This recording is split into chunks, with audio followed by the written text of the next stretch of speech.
जी। प्रेमले भन्नुहोस्, प्यार से कहना, जसको भक्ति जसको पूजा उसको ज्ञान जरूरी छे। साथ संगत, ये पंक्तियां जो मंच के पीछे हरदेव वाणी की ये जो पंक्तियां कि जिसकी भक्ति जिसकी पूजा उसका ज्ञान जरूरी है, तो यहाँ मौजूद इस समागम में हर एक संत जो सदगुरु के चरणों से ब्रह्म ज्ञान की दात को प्राप्त कर चुका है, इस परमात्मा को अपनी झोली में डाल चुका है, वो इस बात की गवाही देता है कि ये कितना जरूरी है कि जिसकी भक्ति जिसकी पूजा उसका ज्ञान कितना जरूरी है, इस ईश्वर की पहचान कितनी जरूरी है। क्योंकि पूजा पाठ कर्म कांड अलग अलग तरीके से इस परमात्मा को बिना जाने बिना पहचाने हम सभी किसी न किसी तरीके से पूज रहे थे, पाठ कर रहे थे। कहीं किसी विशेष स्थान पर सोचते थे कि परमात्मा है, कहीं किसी विशेष घड़ी में सोचते थे कि इसके नाम का जब उच्चारण किया जाएगा तो परमात्मा तक आवाज पहुंचेगी। कोई सोचता है कि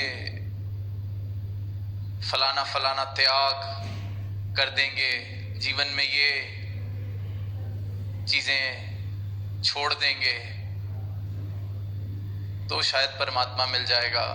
सबकी अपनी अपनी एक मान्यता, एक विश्वास, एक सोच। पर जब सदगुरु के ब्रह्म ज्ञान द्वारा इस ईश्वर की, इस परमात्मा की पहचान मिली, इसके दर्शन करे, तो बात समझ आई कि मैंने कितनी सारी गलत फहमियां पाली हुई थी अपने जीवन में, कितने सारे भ्रम, कितने सारे ऐसे भ्रमों से अपना जीवन भरा हुआ था मेरा। कितनी नादानी, कितनी नासमझी की बातों में मैं उलझा हुआ था। कहाँ मैं जात वर्ण खान पान कितनी दीवारें बना के बैठा था और ये सोच रहा था कि ये परमात्मा के द्वारा, धर्म के द्वारा वर्ण मुझे बताए गए हैं,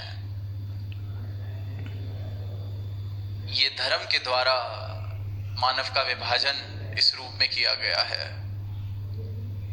ब्राह्मण, क्षत्रिय, वैश्य, हरिजन, न जाने कितने कितने प्रकार के ऐसे वर्ण, कुल, कितनी ऐसी नाना तरीके की दीवारें जो दिखती तो नहीं पर ईंट पत्थर की दीवारों से भी ज्यादा मजबूत हैं वो दीवारें। इस प्रकार से मानव को एक दूसरे से दूर विभाजित किया हुआ है। तो फिर इसीलिए इस प्रकार के जो ये समागम, ये जो संत घरों से चलकर आते हैं, ये सत्संग का रूप बनता है। और ये सत्संग का रूप भी कि सरकार की कृपा से, इस दातार की कृपा से हमें जो ये ब्रह्म ज्ञान मिला है, तो ये ब्रह्म ज्ञानी जब मिलकर बैठते हैं और फिर इसको जानकर इस परमात्मा का यशोगान, इसकी भक्ति, इसका जिक्र होता है, तो फिर उसे सत्संग कहा जाता है।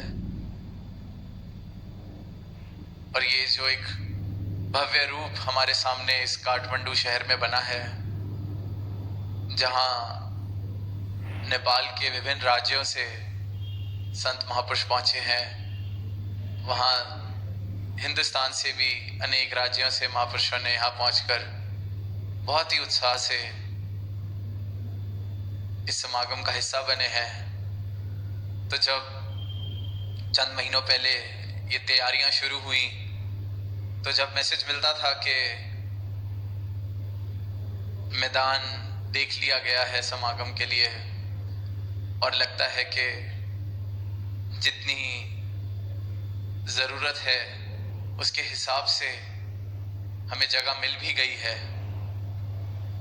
पर फिर वही आज जो ये रूप बना है तो दिख रहा है कि यहाँ नेपाल के संतों ने इतने प्रेम से इस समागम स्थल को तैयार किया, तो आप सब ने उतने ही प्रेम से इन सेवाओं को प्रवान करके यहाँ पहुँचकर उनकी सेवाओं को चार चांद लगाए हैं अपनी हाजिरी से।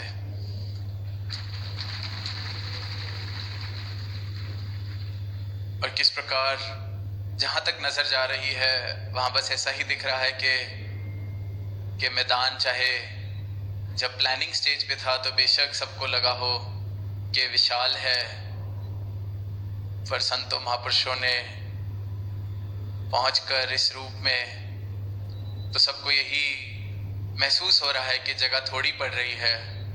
पर वहीं दास के मन में ये भाव आ रहा था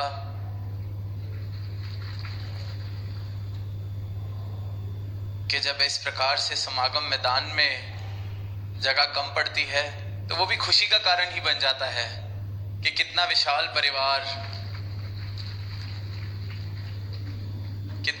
परिवार सदगुरु के चरणों से जुड़ता जा रहा है। इस निरंकार की पहचान कर कर सही मायनों में अपने जीवन में भक्ति का आनंद ले रहे हैं और जन जन को, हर एक मानव को यही एक पैगाम, यही एक संदेश कि इस प्रभु परमात्मा का जिक्र तो बहुत मुबारक है, पर इसकी खबर, इसके दर्शन ये भी पहले आप प्राप्त कीजिए, फिर जिक्र में और आनंद। जैसे कितनी बार हम एक बड़ी साधारण सी मिसाल, बड़ी साधारण सी बात सुनते हैं कि सिर्फ रोटी रोटी बोलने से या सिर्फ पानी पानी बोलने से ना प्यास बुझती है ना भूख मिटती है, पर एक बार जो पानी पी ले या रोटी खा ले उसका पेट भी भरता है और फिर उसको समझ आ जाता है कि रटन में कुछ नहीं रखा जब तक इसको प्राप्त ना करा, ग्रहण ना करा। उसी प्रकार जिसके जीवन में परमात्मा आ जाता है वो भी फिर यही गवाही देता है कि रटन तो रटन ही है, उससे किसी तरह से मेरी रूह की, मेरी आत्मा की तृप्ति नहीं हुई, कोई आनंद मैंने महसूस नहीं किया। पर जीवन में जब ये सही मायने में सदगुरु के ब्रह्म ज्ञान द्वारा मेरे जीवन में परमात्मा बस गया, तो आनंद की शुरुआत, तो सुकून की शुरुआत, तो भक्ति की शुरुआत सही मायनों में हुई। यहाँ भी हम देख रहे हैं कि कहने को तो नेपाल, पर कितनी सारी भाषाओं का आज उपयोग किया गया इस एक संदेश को देने में, इस एक की बात करने में। तो यही खूबसूरती इस परमात्मा ने जब ये रचना रचाई, इस एक ने जिस प्रकार से इंद्रधनुष देखने को मिलता है, जब बरसात के बाद सूरज की किरणें जो आसमान में ये बूंदें होती हैं, मॉइस्चर होता है, उसके बीच में से पास थ्रू करती हैं, तो 7 रंगों में वो एक सूरज की किरण फैल जाती है और इतना सुनहरा रूप बनता है। उसी प्रकार इस एक ने, इस एक अविनाशी ने, इस एक निरंकार ने अनेक अनेक रंगों में, अनेक अनेक रूपों में अपनी रचना में खुद को बसाया है। खुद इस रूप में ये इतनी खूबसूरत रचना बनाई है, तो ये रचना भी इस परमात्मा में, और इस रचना के कण कण में, जर्रे जर्रे में भी ये परमात्मा। तो वहीं ये विभिन्न संस्कृतियां, कल्चर्स, भाषाएं, ये इतना अनोखा रूप एक निकल के आता है और जब सब मिलजुल के बैठते हैं सारे फर्कों को मिटा के, कि ये बेशक संस्कृति अलग हो सकती है, वेशभूषा अलग हो सकती है, भाषा अलग हो सकती है, तौर तरीके, खाना पीना अलग हो सकता है, पर मूल रूप से सब में राम समाया है। मुझ में भी, तुझ में भी, सब में राम समाया है। इस एक की ही रचना,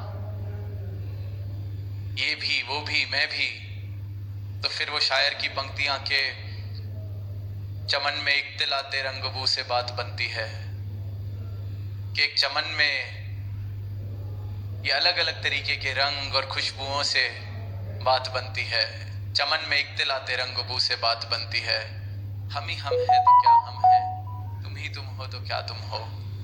तो ये जो भावना कि सिर्फ और सिर्फ मैं, मेरी जाति, मेरा वर्ण, मेरा आश्रम, मेरा कुल, सिर्फ यही मेरे तौर तरीके, मेरे पूर्वज, मेरा देश, मेरा गांव, जब तक दीवारों में बंधे रहेंगे तो संकीर्ण एक जीवन बन जाएगा। दूरियों के कारण और बढ़ते जाएंगे, और मजबूत होते जाएंगे, और पक्के होते जाएंगे। ये मैं मेरी की भ्रांतियां, ये ऊंच नीच की आंखों के ऊपर धूल इस प्रकार जम जाती है कि दिल से दिल मिलने बहुत ही मुश्किल लगने लगते हैं। कि इंसान को इंसान भाई की तरह तो छोड़िए, दुश्मन की तरह दिखने लगता है, सिर्फ इसलिए कि शायद किसी और कुल में पैदा हुआ, शायद कोई किसी और ईस्ट में मानता है, शायद कोई किसी और तरीके का भोजन खाता है, किसी और तरीके के कपड़े पहनता है। ये सब भ्रांतियां, सब बुलेखे घृणा के, वैर के कारण बनते जाते हैं। और फिर वही बात कि संकीर्ण हम ही हम हैं। पर जब दुनिया में निकलते हैं, इस तरह के नज़ारे देखते हैं कि किस प्रकार से मिलजुल के एक परिवार, ये मानव परिवार बन सकता है, वसुधैव कुटुंबकम का जब ये नज़ारा देखते हैं तो भाव समझ आते हैं कि हम ही हम हैं तो क्या हम हैं। कि मिलजुल कर बैठें, प्रेम से बैठें, दिल में एक दूसरे के लिए सत्कार, प्यार, इस प्रकार की भावनाएं जब जन्म ले लेती हैं तो ये धरती एक सुंदर स्थान बन जाता है जीवन जीने के लिए। जीवन में प्रेम का रस आने लगता है, वरना वही संकीर्णताओं में फंसकर मैं मेरी का बोलबाला, सिर्फ और सिर्फ अज्ञानता के कारण। क्योंकि इंसान जिस चीज को सच समझ बैठता है वो सिर्फ और सिर्फ उसकी भूल है। जो एक सत्य, एक परमात्मा, जो कभी नहीं बदलने वाली सच्चाई है, जब तक उसको हासिल नहीं कर लेता तब तक जिसको भी उसने सच माना हुआ है, जिस भी चीज को उसने सच माना हुआ है, वो उसकी गलतफहमी है। क्योंकि सच सिर्फ ये एक, और इस एक को जो जान लेता है उसके जीवन में एकत्व स्थापित होने लगता है, उसको फर्क दिखने बंद हो जाते हैं। क्योंकि वो समझ बैठता है कि फर्क हो ही कैसे सकता है। वो जो पंक्तियां कबीरदास जी की के कामी, क्रोधी, लालची, इनसे भक्ति ना होए, भक्ति करे कोई सूरमा, जाति वरण कुल खोए। वो अपनी सारी इस तरह की अस्तित्व जो समाज से उसको मिले हैं, जाति, वरण, कुल, फिर अब नए नए तरीके के, ये पढ़ा लिखा, ये अनपढ़, ये शहर का, ये गांव वाला, ये डॉक्टर, ये इंजीनियर, ये सब दीवारें बनती जाती हैं, नई नई तरीके की दीवारें। ये पहनता है, वो पहनता है। तो ये भक्ति जो है, ये वैसे तो सबसे सरल पर उतनी ही मुश्किल, क्योंकि एक सूरमा बहुत ही बहादुरी चाहिए, बहुत ही बल चाहिए उस सब अहंकार का त्याग करने का जो मैं बचपन से लेकर इकट्ठा करता रहा। अब तक कोई मुझसे पूछता था आप कौन, तो मैं सीधा अपनी जाति, अपना कुल, अपनी डिग्री, अपनी उपलब्धियां, कौन से स्कूल में गया, कौन से कॉलेज में गया, जल्दी से जल्दी सबसे पहली वो उपलब्धि से अपना परिचय देता हूं जिससे सामने वाले को समझ आ जाए कि वो किसी ऐसे वैसे से बात नहीं कर रहा है।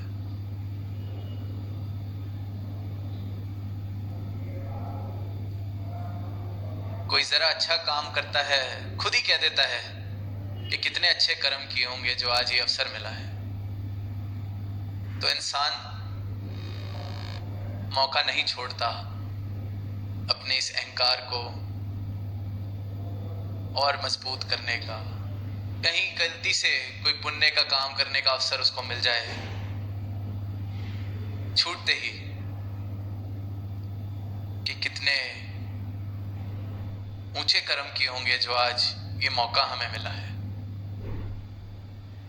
तो वो ऊंचे कर्म, ये सब उसकी अपनी भ्रांतियां।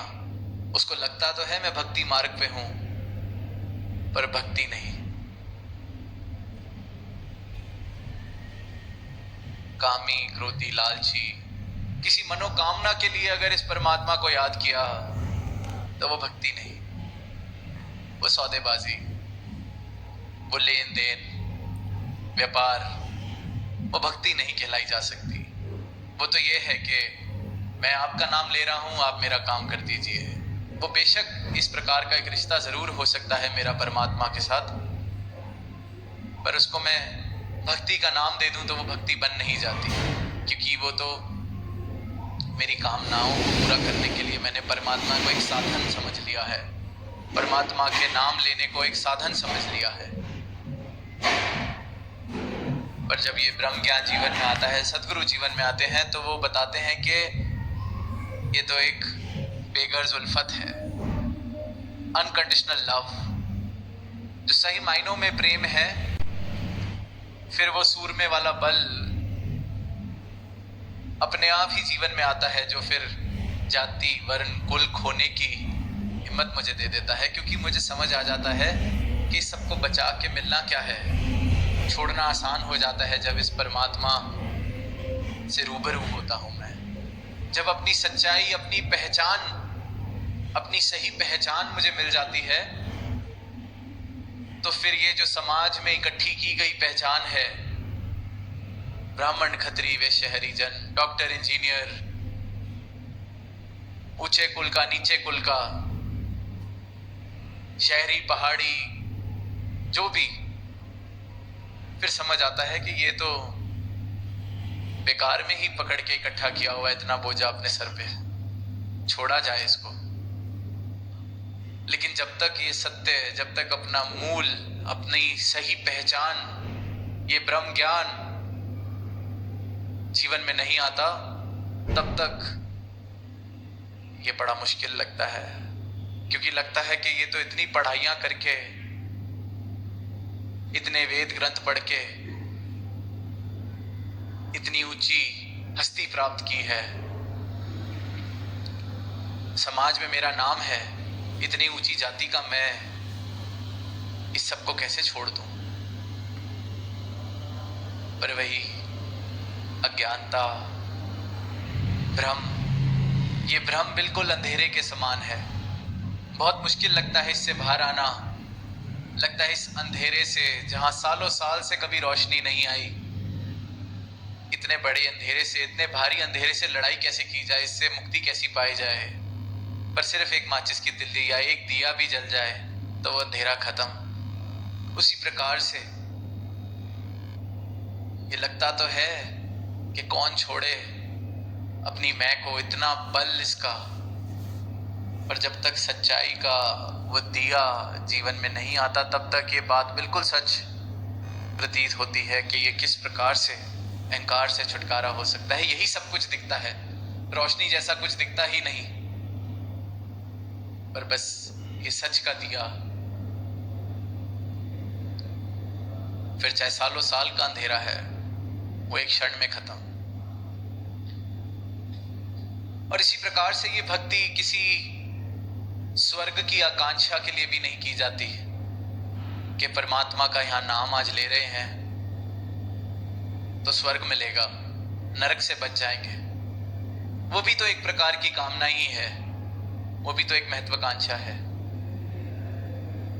ये भी इंसान ने खुद को एक स्वर्ग और नरक के चक्कर में ऐसा बांधा हुआ है।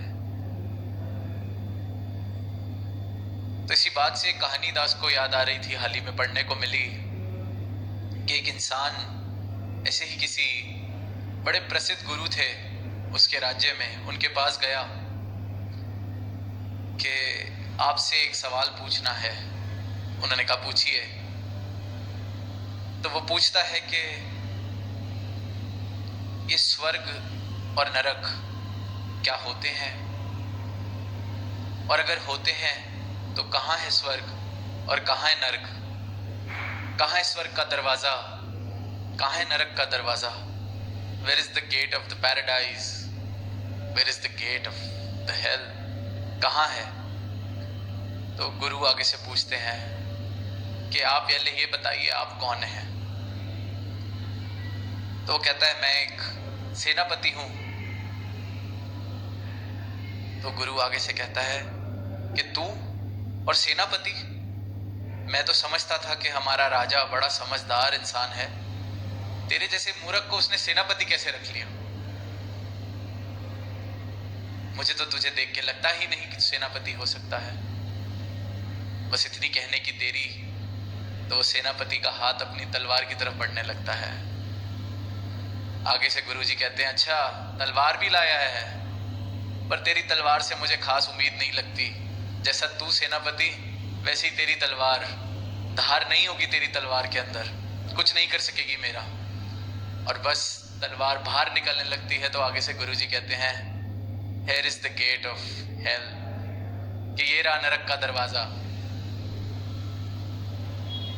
और सेनापति बस इतनी सी बात सुनता है, वापस तलवार को डालने लगता है म्यान में और झुकने लगता है चरणों में। तो आगे से कहते हैं Here is the gate of heaven, here is the gate of paradise, कि ये रहा स्वर्ग, ये रहा स्वर्ग का दरवाजा। तो इंसान अपना स्वर्ग अपना नरक अपने साथ लेके चलता है। ये हमारा चुनाव है कि मैंने अपना समय अपना जीवन स्वर्ग में बिताना है या नरक में बिताना है। और जो नरक में इस तरह का जीवन जीने में इतना आदी हो जाता है, उसको फिर आनंद के सरोवर में भी बिठा दिया जाए वो वहां भी नरक बना लेगा।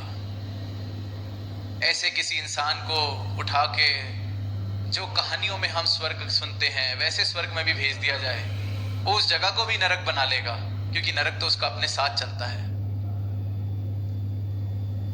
और इनके संत जिनके जीवन में इनके चरणों की भक्ति है, आनंद है इस भक्ति का, सुकून है अंतर मन का, उनको कहीं भी भेज दिया जाए वो वहां स्वर्ग बना लेते हैं, क्योंकि स्वर्ग अपने साथ लेके चलता है एक ब्रह्म ज्ञानी। तो ये चुनाव हर पल में इंसान करता है कि ये पल मैं स्वर्ग में बिताना चाहता हूं या नरक में। जीवन सिर्फ और सिर्फ इस चुनाव का है, किस प्रकार से मेरे सामने जो घट रहा है वो घटता रहेगा। पर कुछ लोग नरक के ऐसे आदी हो जाते हैं कि स्वर्ग जैसी स्थान को भी वो स्वर्ग नहीं देख पाते। सिर्फ और सिर्फ कमी, सिर्फ और सिर्फ वैर, सिर्फ और सिर्फ नाशुक्राना, शिकायत, सिर्फ और सिर्फ इन्हीं भावों से युक्त रह के सुंदर से सुंदर वातावरण में भी नरक जैसा जीवन जीते रहते हैं। और बस यही भेद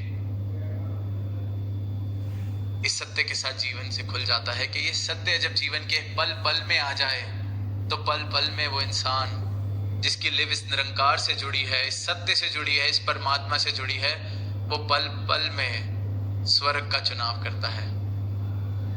इसी चेतनता को सबसे उत्तम कहा गया है। इस सत्य की तरफ जो चेतन है, इस परमात्मा की तरफ जो चेतन है, इस निरंकार की तरफ जो चेतन है, इस परम सत्ता की तरफ जो चेतन है, पल पल में चेतन है। यही तो सिमरन है। श्वास श्वास सिमरो गोविंद, कि श्वास श्वास में इस परमात्मा का एहसास, श्वास श्वास में इस सत्य का एहसास। जब श्वास श्वास में इस सत्य बस जाएगा तो नरक का चुनाव कोई कैसे करे? कैसे कोई फिर नरक को चुनेगा? क्योंकि वही बात कि जाति, वर्ण, कुल, इन सब की तो लड़ाइयां और इन सब की तो झगड़े हैं। मेरा किसी ने ख्याल नहीं किया, मुझसे ज्यादा किसी और को पूछ लिया,